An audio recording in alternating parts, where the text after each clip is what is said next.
Science elective is one of the most challenging classes that we offer here, in part because of the time frame, starting in August and ending here in January. Just the time management skills that they get to practice are really important. Beyond that, the next generation science standards that are focused on the science and engineering practices, in addition to the regular science content, really come out in this class. Designing an experiment that's completely of their own choosing, thinking about how to control it, what materials they're going to need to make, how many trials they're going to do, is really the authentic work of a scientist, and getting to experience that here at the middle school level before they go to high school is really important for our students.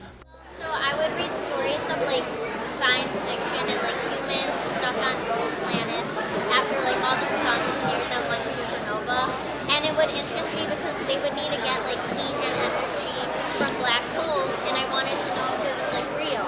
Last year I learned how to find good sources. Yeah, we learned that in school, but in ISO you put that more into practice. And I learned how to find good sources, how to cite them, how to go through the procedure, how to plan everything that you need to plan, how to organize your plans, all of that. Corpus callosum. So the corpus callosum connects the two halves of your brain, and that's what really depends on your multitasking.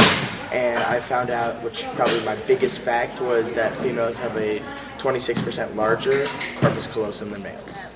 The halo effect is a real thing. That was the main focus of my experiment, was that my view on someone can be affected by simply the way that they look.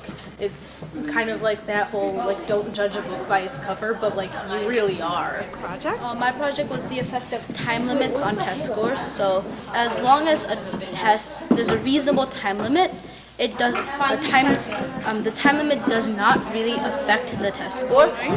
I found out that my project suggests that middle schoolers have a hard time analyzing misleading graphs, with only a small percentage of my answers being correct. I was discovering if video games would help students do better on tests. I found that the average person increased their score by 4 with video games.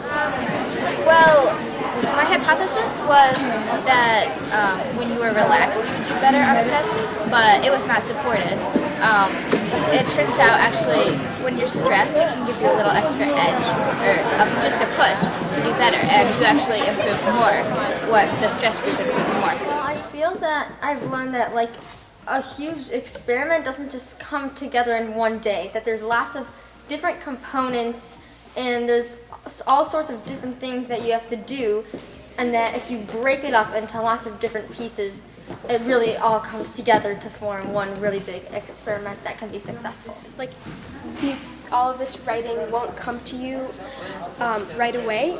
You have to really think about what you're going to do and how you're going to go about it. I learned that there's a lot of different things you have to consider when doing an experiment, and it's not just oh, I'm going to do this. You have to really think about it and think about all the situations that could happen, or things that could change how you expected it to go. Junior Academy of Science creates a rubric that looks at the written work that they've done, the science design process, how they carried out the experiment, how well it was controlled, and then also some of the elements of the presentation in terms of the organization of their board and the fluidity of their presentation to the judges.